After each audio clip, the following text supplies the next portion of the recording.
절 말씀을 중심으로 해서 성령에 이끌려 양육하는 부모가 되자라는 제목으로 말씀을 나눌 때 큰 은혜 주시기를 간절히 축원합니다. 오늘 어린이 주일과 어버이 주일을 저희가 함께 보내게 되었는데요. 오늘 예배를 준비하면서 여러 가지 많은 생각들이 올라오면서 우리가 부모님에 대해서 또 자녀들에 대해서 아름다운 모습들이 기억되고 나가는 축복의 우리 성도들 되시기를 간절히 축원합니다. 그 여러 가지 많은 일들이 있지만 그러나 아름다운 것들을 기억하며 회상하는 것. 근데 저도 아까 우리 임종석 집사님 막 앞에서 꽃 가지고 찬양하면서 또 춤을 추면서 또 본인이 또 춤까지 추면서 하는 그 모습을 보는데 갑자기 그 오늘 저희 어머니가 외박을 해가지고서 어제 오셔서 같이 예배 드리기로 외박 신청을 제가 했었거든요. 근데 갑자기 어머니 계신 그 요양원에 그 어머니 계신 층이 아닌 다른 층에서 코로나가 발생한다 그래서 외출 외박이 전면 금지가 돼가지고서 나오질 못했어요. 그래서 마음이 조금 짠한 부분들이 있더라고요. 그래서 부모님이 이렇게 하나 같이 좀 있고 싶었던 그런 모습들이 잊지 못하는 마음이 짠한 마음이 있었는데 우리 안에서 보면 우리 자녀를 향해서 또는 부모님을 향해서 서로가 아름다운 모습들만이 기억되는 우리 모든 성도들의 삶이 이루어지기를 간절히 축원합니다. 특별히 오늘은 이제 어린이 주일과 어버이 주일을 함께 보내면서 제가 이번 성지순례를 하면서 많은 감동된 장소들이 있었지만 한 군데서 제 마음을 끌었던 한 장소가 있었던 것이 어디냐면은 예수님이 잉태했던 예수님이 태어날 거라고 이야기했던 그 수태교회라고 그러죠. 수태기념교회가 떠오르고 또 하는 곳은 그 침례 요한을 잉태했던 그 엘리사벳의 집 그곳이 두 곳을 제가 방문했을 때 저에게는 오늘 이 말씀을 준비하면서 많은 그 감동과 또는 그 교회가 이렇게 클로즈업 되는 부분들을 느끼게 되었어요.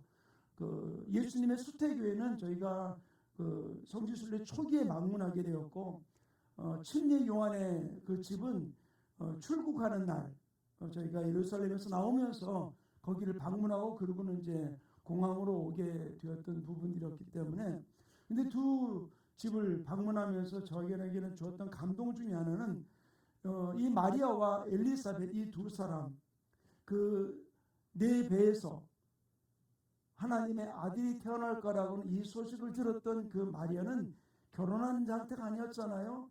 정혼한 약혼한 상태 속에 있었던 그 마리아. 근데 그 마리아의 집을 제가 방문하면서 예전에도 그 수태교회는 아마 가지 않았던 것 같았는데 갔는지 안 갔는지 기억조차도 없어요. 그리고 이번에는 그 마리아의 집을 방문하면서 참 많은 감동이 있었고 또 두 번째로는 그 엘리사벳의 집을 방문하면서 저는 이런 가정들이 있었구나라는 부분들을 느끼면서 우리가 우리 부모, 우리 자녀들을 양육하는데 어떤 모습으로 양육할까라고 하는 부분들을 함께 생각하는 그런 시간이 있었어요.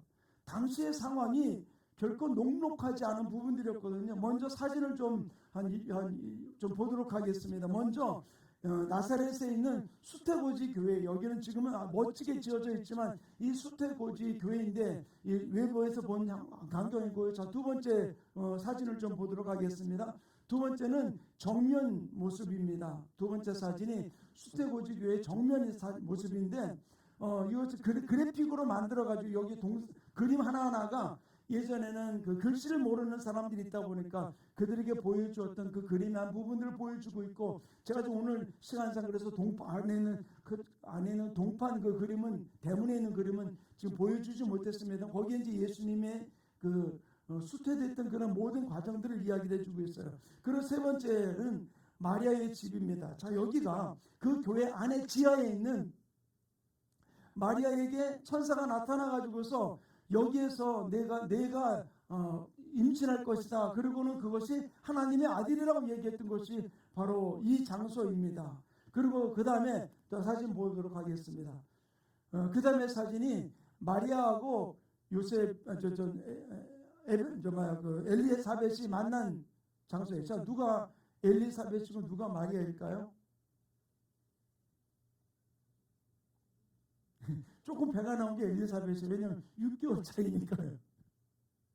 그 다음 사진 보겠습니다. 그곳에서 사모님들이 함께 한껏 찍었던 그런 사진입니다. 여기가 엘리사벳이 그 침례 요한을 임신했던, 출산했던 그런 장소이고, 자, 그 다음 보겠습니다. 그 다음에 침례 요한의 기념교회입니다.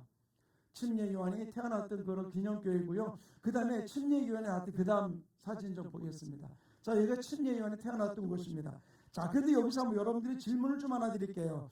지금 침례 요한이 태어난 이곳과 세 번째 나왔던 그 마리아의 집 두 가지의 공통점이 한 가지가 있어요. 어떤 것이 있을까요? 세 번째 사진 한번 잠깐 보여주실래요? 우리 훈기 형제.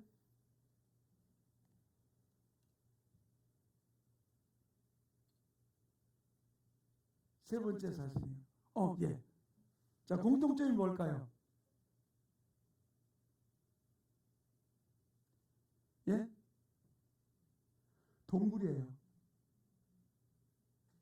당시 이스라엘 백성들이, 많은 사람들이 번듯한 집에서 산 게 아니고 동굴 생활, 토굴 생활하는 부분들이 굉장히 많았던 거예요. 그러니까 마리아는 여기에서 살고 있을 그때의 천사가 나타났던 것이고, 침례 요한도 마찬가지로 동굴 생활 속에 있었던 부분들이었던 것이죠. 근데 마리아가 수태됐다는 소식을 듣고 어떻게 됩니까? 바로 엘리사벳의 집을 방문하게 되었죠. 자, 그러면 엘리사벳 집, 오늘 본문에도 보면 뭐라 그랬습니까? 사가랴의 집에 엘리사벳의 문안하니 그랬거든요.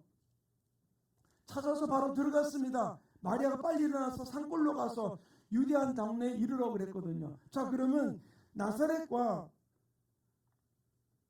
침례 요한이 잉태했던 엘리사벳이 있는 집과 거리가 얼마나 될까? 바로 옆집일까요? 자, 우리 저 지도 좀 하나 띄워주세요. 자, 여기 띄워준 이 지도를 좀 가만히 보면요. 자, 여기가 동그란 데가 나사렛입니다. 그러면은 엘리사벳의 집은 어디인가 하면은, 정확하게 여기 그림에서 지점이 안 나왔습니다. 예루살렘에서 남동쪽으로 4km라고 그랬어요. 남쪽으로 내려서 동쪽으로 4km면 이 베들레헴 요 부근이거든요. 예루살렘 여기고요. 요 부근입니다. 그러면 여기서부터 여자가 이곳까지 오는 거리가 결코 짧은 거리가 아니에요. 그리고 당시의 상황 속에서 그 거리는 편안하게 올 수 있는 거리가 아니라 어떤 면에서는 굉장히 위험을 감수하고 올 수밖에 없는 거리가 바로 이 거리입니다. 근데 이 거리를 찾아오게 된 것이죠.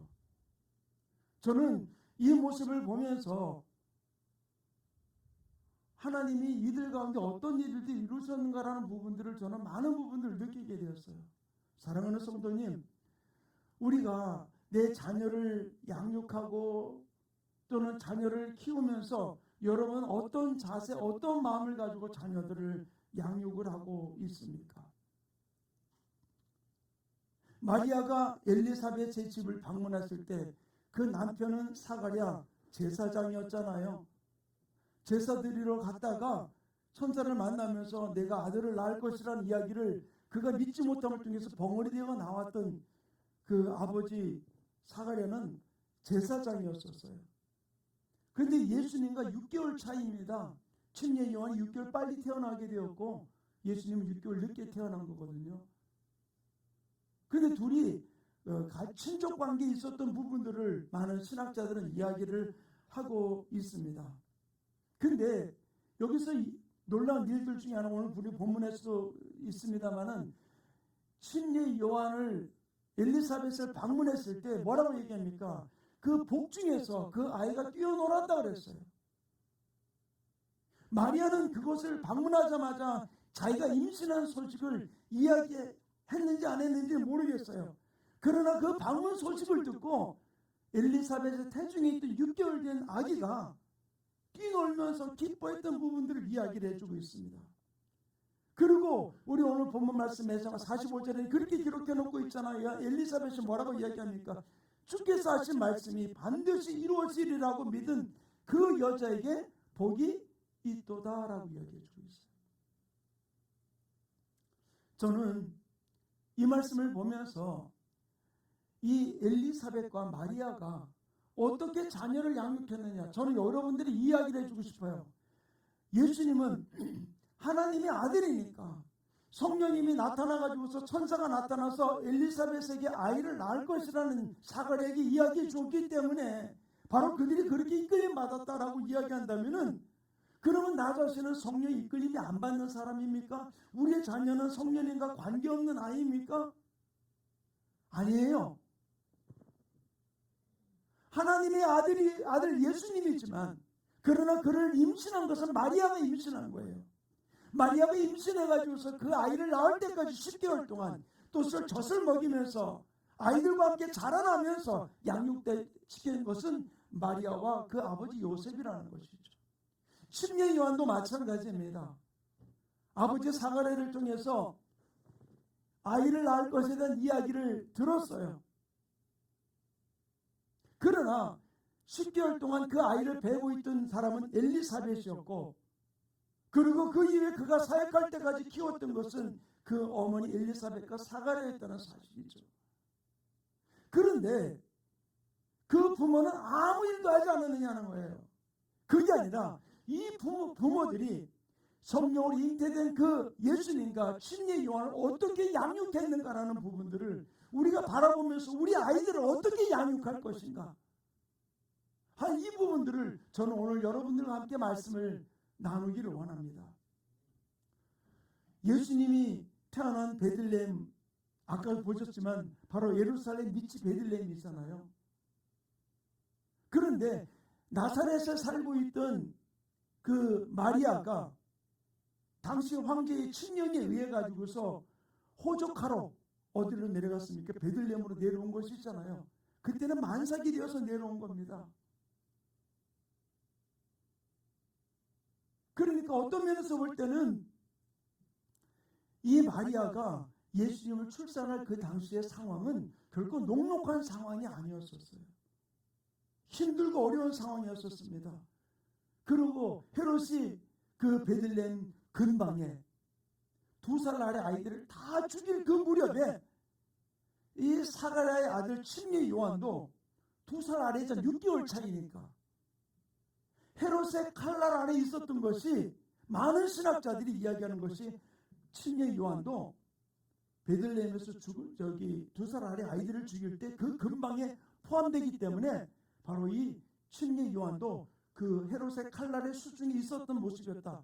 그런데 놀라운 일들이요, 저희가 그 침례 요한의 집을 방문했을 때 그 집이 2채예요. 한 채는 침례 요한이 임신했던 소식을 들었던 집이 있고, 침례 요한이 자라난 집은 위에 따로 있었어요. 저희 2집을 다 방문하게 되었는데, 그 2집을 방문하면서 우리 가이드하던 목사님 그런 얘기 하더라고요. 놀라운 일들이지만 당시 그가 부자이기 때문도 아니고 거기도 토굴이에요. 그런데 성경은 뭐라고 이야기를 해주고 있습니까? 오늘 본문 말씀 1장 24절 25절 이렇게 기록해 놓고 있잖아요. 우리 함께 읽겠습니다. 시작. 그 이후에 그의 아내 엘리사벳이 잉태하고 5달 동안 숨어 있으며 이르되, 주께서 나를 돌보시는 날에 사람들 앞에서 내 부끄러움을 없게 하시려고 이렇게 행하심이라 하더라. 왜 임신하고 난 다음에 5달 동안 숨어 있었을까요? 많은 신학자들은 여기에 대해서 분분한 이야기를 해주고 있습니다. 너무나 늦은 나이에 임신했기 때문에 라는 이야기도 해주고 있어요. 근데 또 기쁨으로 이야기해야 될 부분들인데 불구하고 숨어 있었던 부분들, 그러나 마리아가 찾아옴을 통해서 이제 모든 사람들이 알려지게 되었던 부분들, 그런데도 불구하고 그 가이드하는 목사님 그런 얘기 하더라고요. 어떤 연유이든지 모르겠지만 홀로 저 위에서 숨어서 아이를 낳고 있었던, 양육했던 일들에 대한 부분들을 언급을 하고 있더라고요. 근데 우리 7절에서 25절에서 주목해야 될 부분들 중에 하나 뭐냐면, 주께서 나를 돌보시는 날에라는 이야기가 있어요. 돌보시는 날에, 여기서는 이 돌보시는 날이라는 이 말이 헬라어로는 어페이돈 헤메라라는 말인데, 이 말의 뜻이 바로 무엇인가 하면은 하나님이 주목하고 주시하여 상황에 의해서 결정된 날 그랬거든요. 근데 하나님이 주목하여 하나님이 돌보시는 날, 나를 돌보시는 날, 내가 나를 돌보는 게 아니라 하나님이 나를 돌보시고 주목하고 바라보시다가 하나님에 의해서 결정된 그날이 어떤 날일까요? 좀 말을 너무 많이 어렵게 한 것 같아요. 그죠? 아기 낳는 날 아닐까요? 근데 아기 낳는 날일 수도 있는데 이 엘리사벳은 숨어 있었잖아요. 저는 이 말씀을 묵상하면서 많은 신학자들이 주석에도 이렇게 이야기를 해주고 있더라고요. 엘리사벳을 돌보신 날이 출산하는 날일 수 있어요. 어떤 면에서 볼 때는 아버지 제사장을 따라서 제사장이 되거나 또 더 나가서 대제사장이 되는 그날이 될 수도 있었어요. 그러나 침례 요한은 제사장도 되지 않았고 대제사장도 되지 않았고 그는 성인이 되었을 때 한 일이 바로 뭐냐면은 광야로 가서 낙타 털옷을 입고 석청을 먹으면서 외쳤던 것이죠. 주님의 길을 예비하면서 회개하라고 외쳤던 부분들이거든요. 그러니까 제사장이 되는 날, 대제사장이 되는 날도 아니었었어요. 근데 이 헬라에 나오는 나를 돌보시는 날, 상황에 의해서 결정된 날, 그날이 어떤 날일까요? 요한은 사역을 시작하면서 그는 이렇게 자기 자신에 대해서 이야기를 해주고 있어요. 요한복음 1장 23절 우리 함께 읽겠습니다. 시작. 이르되 나는 선지자 이사야의 말과 같이 주의 길을 곧게 하라고. 아멘. 여기서 뭐라고 해주고 있어요? 나는 이사야의 말과 같이 주의 길을 곧게 하라고. 옛날 개혁성경 주의 길을 곧게 하라고 광야에서 외치는 자의 소리다. 나는 주님의 길을 예비하는 자다라는 이야기인 것이죠. 그리고 그는 선포하고 외쳤던 것이에요. 그리고 이 요한이 사역을 마칠 때쯤 자기에게 침례받으러 오는 사람보다 예수님께 침례받는 사람들의 숫자가 더 많다는 이야기를 듣고 제자들이 시기하면서 이야기했을 때 요한은 이렇게 이야기를 합니다. 요한복음 3장 30절 우리 함께 읽겠습니다. 시작. 그는 흥하여야 하겠고 나는 쉬어야 하리라 하니라. 요한이 이야기를 가만히 들어볼 때 그 나를 돌보시는 날 엘리사벳이 이야기했던 그 돌보시는 날은 출산하는 날일 수도 있겠지만 하나님의 뜻에 의해서 이 아이가 하나님의 뜻을 이루는 그 날, 저는 이 부분들을 바라보면서 하나님께서 요한을 또 엘리사벳을 돌보신 날은 바로 어떤 날인가 하면 주의 길을 예비하고 오직 나는 좌절되지만 하나 예수님이 흥하는 예수님만 높아지는 예수님만 나타나는 이 일을 위해서 자기는 쓰임받는 자로 끝나는 그 부분들이 이것이 하나님께서 이 요한을 돌보신 날이다. 저는 이 말씀을 바라보면서 저는 우리 자녀가 어떻게 되기를 원하십니까? 하나님 우리 자녀가 세상에서 성공하고 잘되고 멋있게 되는 것, 예, 우리 자녀들 위해서 여러 가지 많은 일들을 합니다. 그러나 진정으로 저는 우리 믿는 자들이 바라봐야 될 것은 바로 무엇일까요? 내 자녀가 하나님 안에 붙들린 하나님이 돌보시는 아름다운 하나님의 사람으로 하나님의 때에 쓰임받을 수 있는 일을 위해서 우리가 양육할 수 있는 우리 부모들이 되기를 간절히 축원합니다. 아이들에게 좋은 거 공급해 주는 거, 예, 우리가 형편되는 부분 앞에 아이들에게 공급해 줘야 됩니다. 그러나 더 중요한 것은 바로 무엇일까요? 신중으로 하나님이 돌보시는 날 쓰임받을 수 있도록 우리가 주님 앞에 붙들린 아름다운 모습이 될 수 있도록 우리가 한 걸음 한 걸음 달려가는 삶이 이루어져야 될 줄로 믿습니다. 저는 오늘 우리 교회가 어린이 주일과 어버이 주일을 함께 지키면서 우리 아이들을 어떻게 양육해야 될까요? 우리 아이들을 어떻게 양육해야 될까요? 우리는 어떤 부모가 되어야 할까요? 우리는 어떻게 우리 부모에게 효도를 어떻게 해야 될까요? 저는 오늘 말씀을 준비하면서 참 우리 어머니가 효도할 기회를 안 주는 것 같다.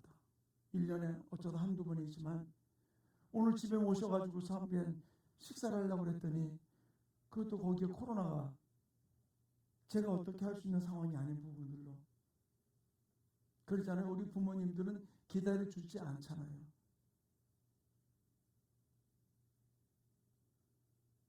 사랑하는 성도님, 저는 우리 충만교회가 이 마리아와 엘리사벳의 모습을 통해서 이들이 우리에게 보여주던 몇몇 가지 이야기들을 좀 함께 살펴보면서 주님이 원하시는 자녀 양육에 대해서, 또 부모님에 대해서, 태중에서부터 그 마리아의 몸을 보고서 성령 충만함에 뛰놀았던 그 침례 요한의 그 모습이 어떤 부분들로 이루어졌는지를 저는 몇 가지로 좀 살펴보면서 우리 자녀들을 그렇게 양육할 수 있는 우리 부모들 되기를 간절히 축원합니다.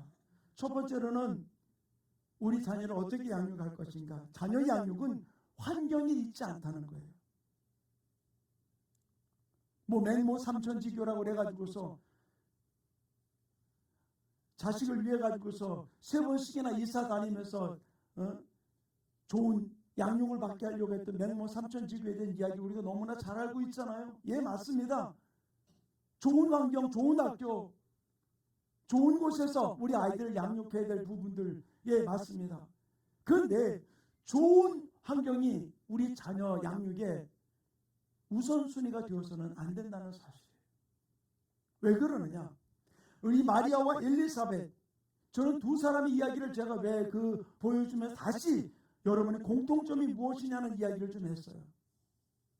마리아도 엘리사벳도 둘 다 동굴 생활, 토굴 생활하는 것이 그들의 주 생활이었었어요.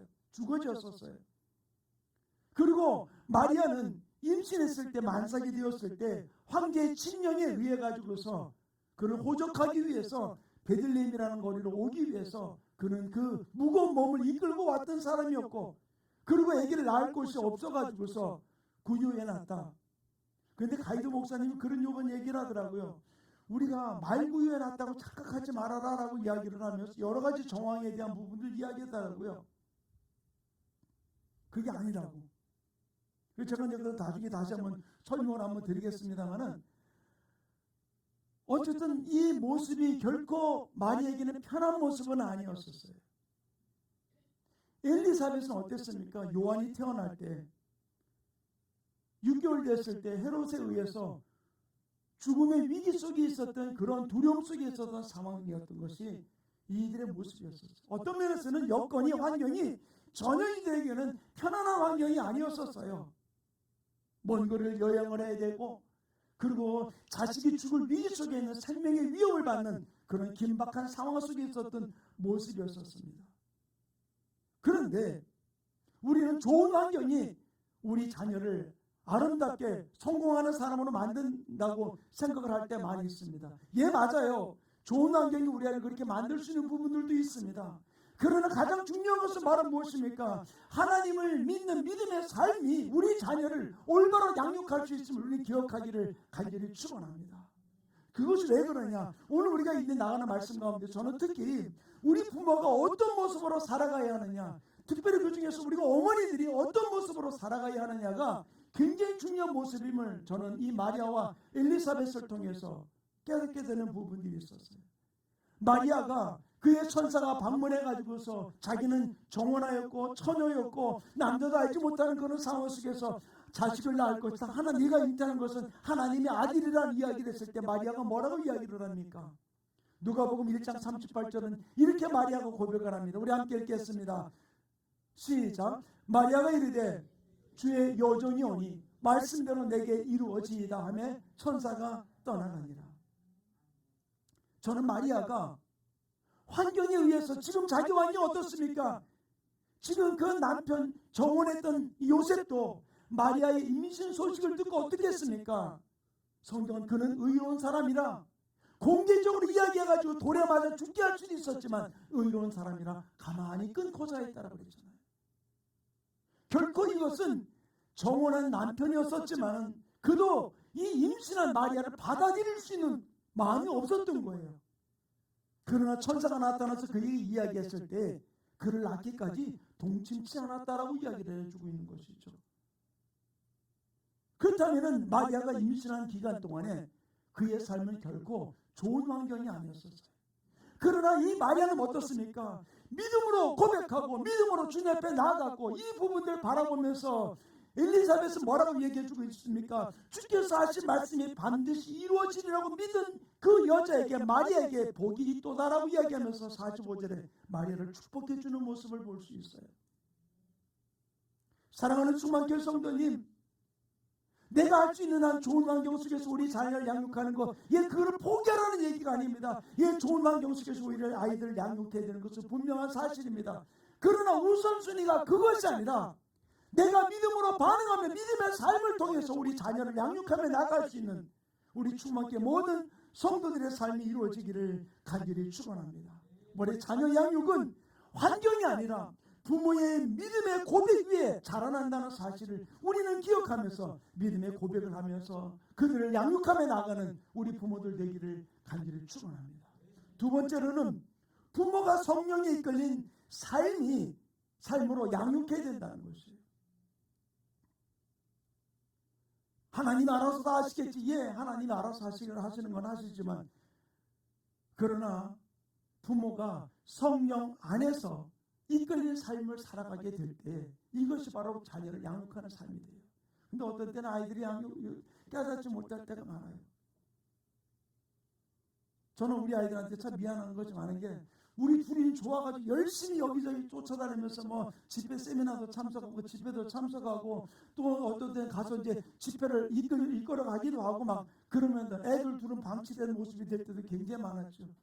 오죽해서 우리 아들이 그래요. 엄마 밥만 해놓고 가. 밥하고 국물 끓여놓고 가. 그러고는 저쪽 부산에서 출발하면서 전화해놓고 그래요. 엄마 아빠 지금 출발해서 금방 갈 거야. 부산에서 뭘 금방 와요. 근데 내가 부산에 있다고 얘기하면 애들이 흐트러질까봐, 엄마 아빠 출발했으니까 지금 금방 갈 거야. 그럼 걔는 밤 자고 일어나 아침에 들어오는 거죠. 그런데 저는 그래요. 미안한 부분도 있지만 부모가 성령 충만함으로 성령에 이끌려 나갈 때 우리 자녀가 그 모습 속에서 아름다운 양육을 받는다는 사실이에요. 마리아는 예수님을 양육하면서 말씀에 붙들린 모습으로 성령이 그 아들 속에 또는 본인 속에 역사하는 부분들 앞에 민감하게 반응하고 나갔던 모습을 볼 수 있어요. 누가복음 2장에 보면은 어린 예수님과 함께 예루살렘에 올라갔다가 예수님 잃어버린 사건이 있었잖아요. 그리고 사흘길을 헤매다가 성전에서 예수님을 만났습니다. 그리고는 예수님을 꾸짖자. 내가 왜 여기 있느냐? 그때 예수님 뭐라고 이야기합니까? 내가 내 아버지 집에 있어야 될 줄 알지 못합니까? 라고 이야기를 합니다. 황당한 이야기죠. 그리고는 그 아들을 데리고 집으로 돌아왔습니다. 그런데 그 모습을 바라보며 마리아는 어떻게 고백하고 있냐면 누가복음 2장 51절에 이렇게 고백하고 있습니다. 함께 읽겠습니다. 시작. 예수께서 함께 내려가사 나사렛에 이르러 순종하여 받드시더라. 그 어머니는 이 모든 말을 마음에 두니라. 예수님이 했던 그 이야기를 마음에 두었다라고 이야기를 해주고 있어요. 마음에 두었다. 저는 이야기를 보면서 마리아는 자기의 감정으로가 아니라 또 성전에서 있었던 그 부모의 섭섭함을 가지고 있던 것이 아니라 그 모든 것들을 내려놓고 성령에 이끌려 말했던 그 말을 마음에 두고 하나님 앞에 나갔던 모습을 저는 볼 수 있어요. 이것이 결코 자기의 섭섭함을 앞세우지 아니하고 그 아이를 이끌어 가시는 성령님 앞에 순종하며 그 이끌림 앞에 나갔던 마리아의 모습을 찾아볼 수 있어요. 사랑하는 성도님, 어떤 데 우리 아이들이 개구장이 같이 여러 가지 많은 일들을 일으킬 때도 있습니다. 우리가 지난 금요일날도 찬양하면서 그 형제의 모습 속에 보이는 하나님 형상 아름다워라. 자, 어떤 면에서 보면 내 자식이지만 형제잖아요. 그 자매잖아요. 그 자매의 모습 속에, 형제의 모습 속에 보이는 하나님 형상이 아름다워 보이시는가? 어떠세요? 아이고, 내가 저거를.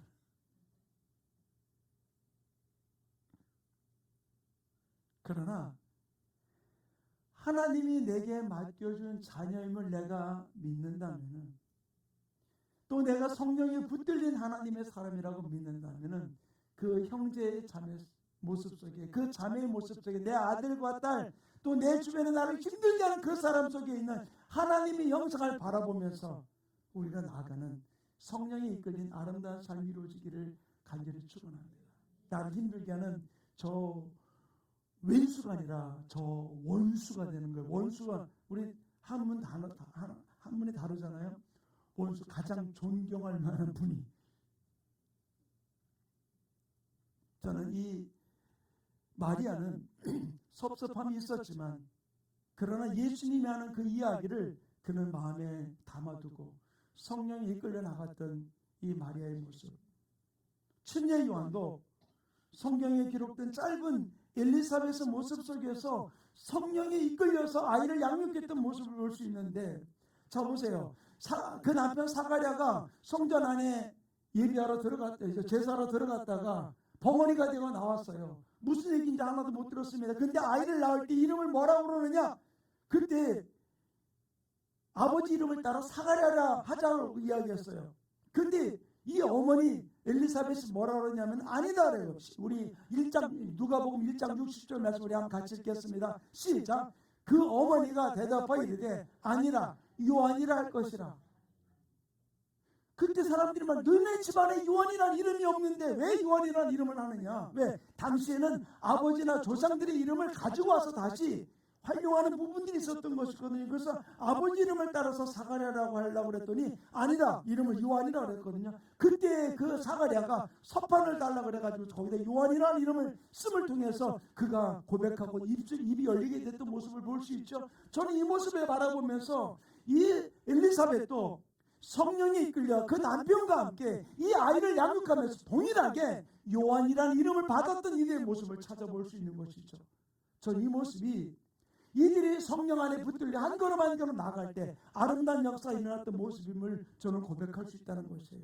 사랑하는 충만교회 성도님, 저는 세상은 악하다라고 이야기합니다. 세상은 참 많이 힘들고 어렵고 또 학교 교육도 또 여러 가지 많은 우리 아이들이 자라는 환경이 결코 녹록하지 않은 부분들이 있는 것은 사실입니다. 그런데 세상의 환경과 상황을 따라 자녀를 양육하는 부모가 되기보다는 부모가 성령에 이끌려 양육할 때 성령에 이끌리는 그 부모의 모습을 바라보면서 우리 아이들이 성령 안에 붙들린 아름다운 모습으로 나가는 복된 역사가 이루어지게 될 줄로 믿습니다. 그래서 엘리사벳이 고백했던 나를 돌보시는 날, 내가 성령 안에 붙들려 한 걸음 한 걸음 주님 안에 나갈 때 나를 돌보시는 날, 바로 주님이 하나님이 주목하고 주시해서 사용하시기에 합당한 그날에 우리 자녀를 양육하는 역사가 분명히 일어나게 될 줄로 믿습니다. 그때가 내가 원하는 시기가 아니라 하나님이 주목하고 성령이 이끌려 양육하고 양육받은 그 아이를 하나님께서 하나님의 가장 합당한 그때에 그를 쓰시는 그 돌보시는 날이 분명히 우리 모든 성도의 가정 속에 이루어지게 될 줄로 믿습니다. 그러므로 어떤 일들 속에 실족하고 실망하지 아니하고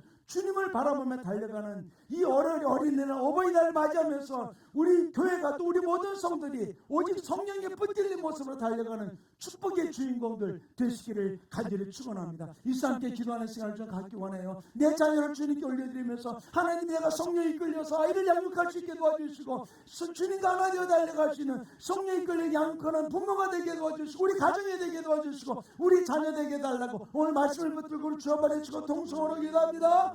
주여, 할렐루야. 아버지 하나님, 오늘 어린이날 어버이날을 맞이하면서 우리의 맡겨진 자녀들을 아버지 하나님이 돌보시는 아름다운 자녀로 양육할 수 있도록 하나님이 돌보시는 날, 하나님께서 주목하고 하나님께서 주시하시다가 사용하기 합당한 그때에 쓰시는 그 자녀가 될 수 있도록 끝까지 성령에 붙들려 나가는 우리 부모, 우리 주만교회 될 수 있도록 성령님 붙들어 주셔서 아버지 세상의 기준과 세상의 가치관이 아니라 하나님의 기준과 하나님의 가치관을 가지고 달려가는 우리 자녀들로 양육될 수 있도록 성령님 붙들어 주시고 주장하여 주시옵기를 간절히 바라옵고 원하옵나이다. 아버지, 침례 요한이 아버지 그는 병장에 있으며 사라지는 그 순간까지 나는 나는 죄에 되겠고 그는 흥하게 되리라 말씀하시며 오직 예수의 그 길에 흥하게 하기 위해서 그의 모든 전생일을 바치는 그 돌보시는 날에 하나님 앞에 올려주듯이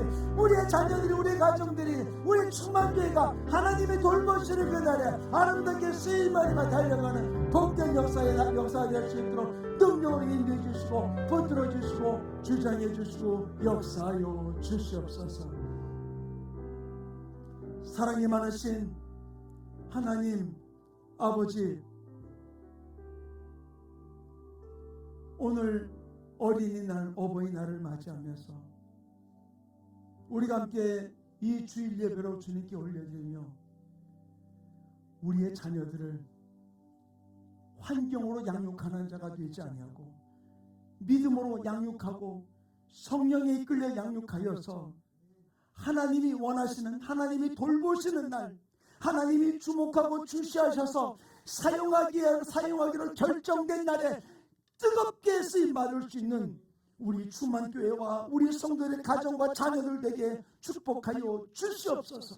세상이 높아짐이 아니라 하나님이 주목하고 주시하시다가 사용하시기 합당한 결정된 날에 마음껏 쓰임받을 수 있도록 우리 자녀를 성령께 올려드리며 양육하는 우리 부모들 되게 내가 먼저 성령에 붙드는 부모 될 수 있도록 축복해 주셔서 아버지와 같은 모습으로 부모에게 효도하며 자녀를 양육하며 나아갈 수 있는 아름다운 삶이 우리 충만교회 위에 우리 성도의 가정 안에 이루어지게 붙들어 주시옵소서.